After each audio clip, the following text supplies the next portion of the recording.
What's happening, folks? Back with another reaction, and back after a nearly 3-year hiatus with The Devils, the release that I think only came out in 2002, but is in fact the earliest material from what would become Duran Duran, though before Simon Le Bon joined.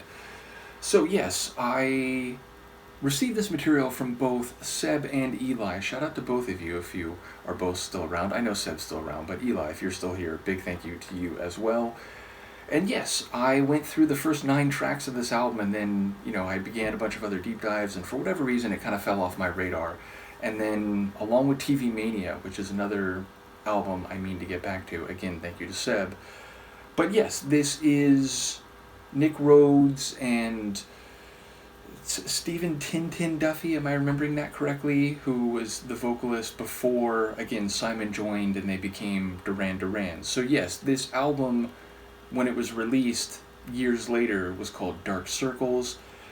And yeah, I'll admit, the tunes on this album, with maybe 1 or 2 exceptions, I don't really kind of remember the vibe. I assume, again, it's similar to the, new wave, synth rock type of sound that the early Duran stuff has, but I'll have to get back into the rhythm of it, and I'm looking forward to the final 3 tracks, meaning this one and 2 more, and that's it for the material. So, in any case, the next track is Lost Decade, which is the kind of phrase that you use when there's some problem or there was some challenge or external factor or internal situation that prevented a cohort, society, or even something more narrow like a smaller movement of people or so on, from achieving or creating or manifesting what they might otherwise have if not for whatever that impediment or difficulty or shortcoming was. So the essence of the phrase being that it's time wasted, it's time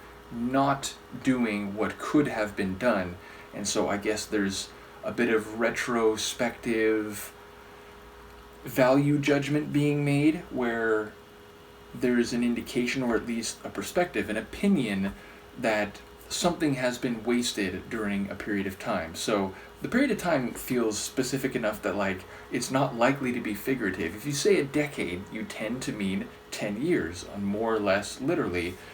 So lost, that word is a bit more interpretive. So I do wonder what I'll be able to pick up on a first listen. Let's hear it. This is The Devils. Again, an early incarnation of the band that would become Duran Duran, and the song is Lost Decade.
Say goodbye, and one fine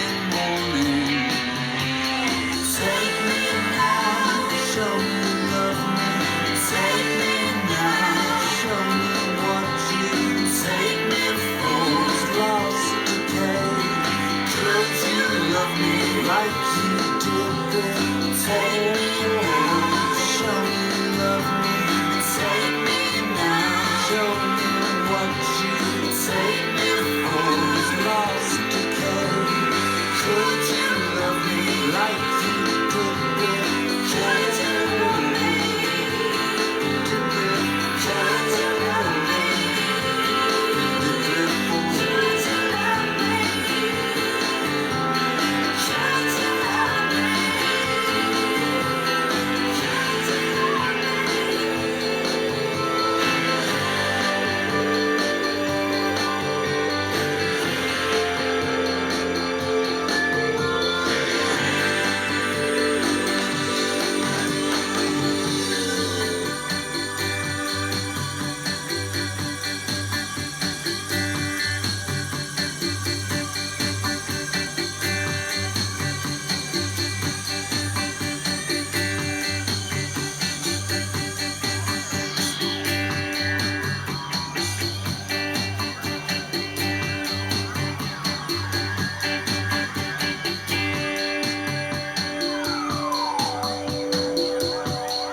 I was already going to say, it became very extraterrestrial at the end, excuse me, and that final moment, like, just made it even more alien sounding.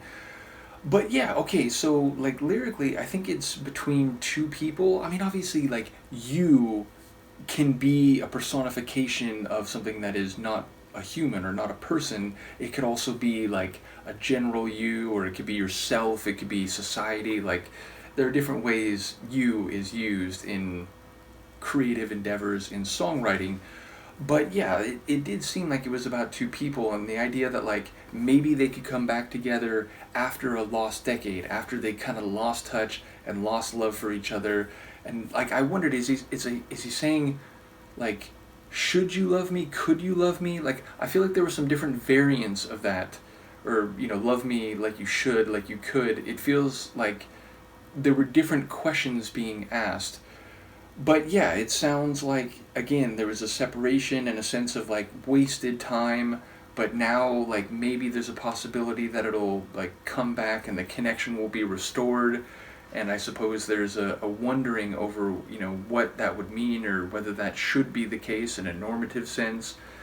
So yeah, a very interesting one, but as I said, I feel like the lost decade, as far as I can tell, relates to a period of separation between the narrator and this other person he's describing. So yeah, and it seems like it's being directly addressed, although obviously you can, like, talk aloud to yourself as if you're speaking to a person who is not in your presence. So it could just be in the mind of the narrator, I'm not sure. But yeah, I like the vocals. You know, they have a different feel than Simon's vocals, certainly, but yeah, I think they fit the tune. And again, it has, you know, it has keyboard layers, and definitely has this kind of big guitar stroke, like, chord sequence with, I think, maybe some effects on it, because it sounds a bit like, I don't know, spacey, for lack of a better word. But yeah, again, it feels like this is a tune that certainly could be an early Duran song. It is a bit hard for my brain to, like, definitively say that, because it's just a different voice. It's not Simon's voice. But yeah, happy to get back to this. It has been quite a while. 2 more songs to go, and then we'll be done with it. So it'll be a sort of return and a conclusion in the not too distant future. So as I said, big thank you to Seb and to Eli. Let me know what you think of this one. I will see you next time. Peace.